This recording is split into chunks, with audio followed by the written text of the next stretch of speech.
Coming up tonight, PM steps in to save Fiji citizen in Dubai. 4 die from leptospirosis and dengue.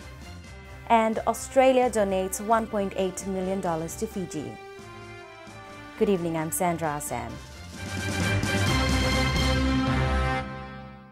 The Prime Minister has intervened in the repatriation of a Fiji citizen who has been under intensive medical care in Dubai since 2010. Mikaele Ndelana left Fiji in 2010 as a contractor to a security firm, Bridge of Hope International in Dubai. He was due to leave for deployment in Iraq, and while waiting, he was injured, but the organization failed to provide for his return and well-being after he was injured. 2010 will never be the same for Chokaveti Ndelana and her 3 children. It was in July of 2010 that the family farewelled their father, 52-year-old Mikaele Ndelana, a former policeman who was bound for Dubai after signing up with a recruitment agency, Bridge of Hope International, to provide security in Iraq. Speaking to Fiji News this afternoon, Chokaveti says she can still remember the excitement on his face as he bade them farewell and the calls they received at every stopover before Mikaele reached Dubai. However, those were to be the last calls they heard from him and knew something was wrong. Chokaveti says it was after a few weeks that she got a rushed call from her husband, who said that he was on his way to surgery after injuring himself. She adds, those were the fateful words she never wanted to hear, and ever since then has been in the dark with regards to his condition. She adds, if it was not for the Fijian community of former soldiers and police officers, along with their wives, who were all serving in Dubai, she and her 3 children would have never known that their father was in a coma. Chokaveti says her prayers were answered in January this year when the Prime Minister went on a tour of Dubai and the Fijian community in Dubai alerted him of the medical condition of Mikaele Ndelana. Today it has been confirmed that the Prime Minister has intervened and that Mikaele will be brought back to Fiji and be reunited with his family this Sunday. Chokaveti says her 2 granddaughters have already put together a song for their grandfather, and she has no words to describe how the family is indebted to government.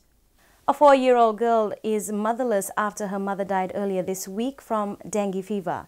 The Commissioner Western's office confirms this, saying 29-year-old Mariah Talenga was admitted at the Lautoka Hospital after suffering from severe head and body aches, however, passed away a few days ago.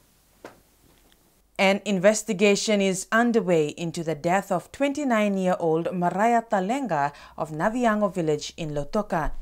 Commissioner Western Chueli Dawaki confirms this is the first death caused by dengue fever following the recent floods.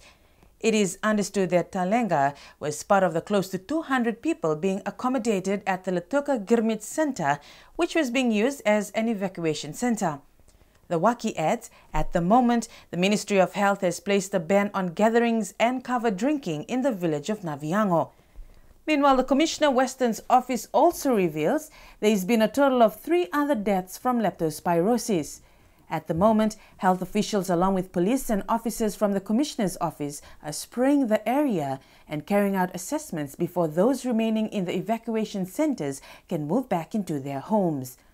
The Health Ministry also reveals that there are 16 confirmed cases of leptospirosis, 23 confirmed cases of dengue fever, and 13 typhoid cases in the Lautoka and the Ba areas. After a confirmed fatality of dengue fever in Naviango in Lautoka, the Health Minister Dr. Nir Sharma says this is an issue that is global in nature, adding in cases of a natural disaster where there will be some fatalities. However, the minister has urged members of the public in the flood-affected areas to utilize all the services available to them in safeguarding their health. So it's important that people listen to what we are telling them. Boil your water. And do not eat dead or decaying food. You need to be sure that what you're consuming is safe. And you need to be able to ensure that vectors, breeding, it does not take place within your environment. There's a lot of issues like flies and mosquitoes breeding. So we need to be able to address that. And of course, personal safety and security is required. And of course, our hospitals are available and readily accessible, so that if they are unwell, they should seek medical attention. The heads of missions consultation, which ends tomorrow in Suva for our High Commissioners overseas, were reminded of their responsibilities in advancing Fiji's foreign diplomacy. This morning's session saw the need for Fiji's representatives to foreign missions to effectively utilize the available resources in their respective countries of service that will further enhance communications amongst our missions abroad. Other areas that needed specific attention were on improving efficiency in the staff composition, such as engaging of interns where language has been a challenge. The identifying of prospective candidates for future representation abroad must be carefully scrutinized, as the roles and functions of our mission heads and consul generals have taken a new responsibility and tasking. Fiji's ambassador to Papua New Guinea, Ambassador Tumbunakawai, suggested that support staff to missions should also have more broader experiences in important areas such as trade or tourism to help support heads of missions. Ambassador Salateleni noted on the need for the ministry to relook at the broader objectives of all Fiji missions and to also align them to national development and also better understanding the strengths and weaknesses of each host nation in order to make inroads that will benefit our nation. Discussions also included the need for government to review the economic value of maintaining government properties in missions and if there are other options available. Ambassador Peveli-Vodea highlighted the need for missions to keep tabs on the issue of foreign exchange and make the necessary recommendations to government through the ministry to purchase prospective properties to be acquired.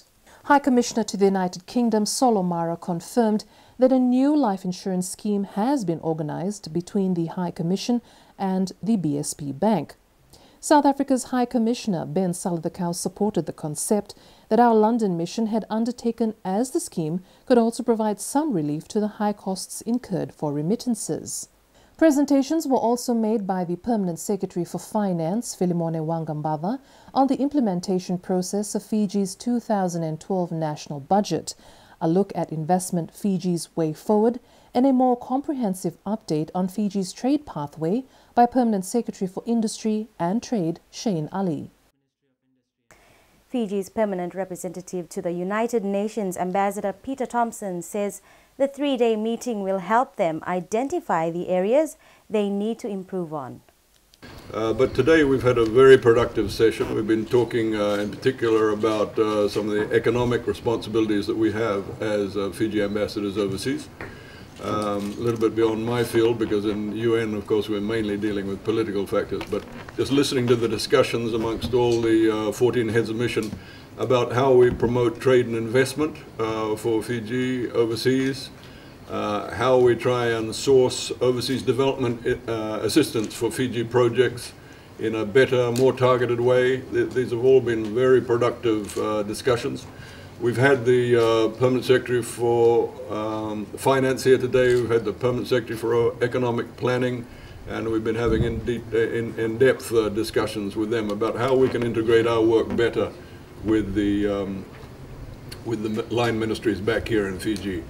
So we definitely leave today better equipped for the jobs that we have overseas. Coming up after the break, Fiji targets East India. Australia to contribute $1.8 million to Fiji, and Japan provide new blood donation bus.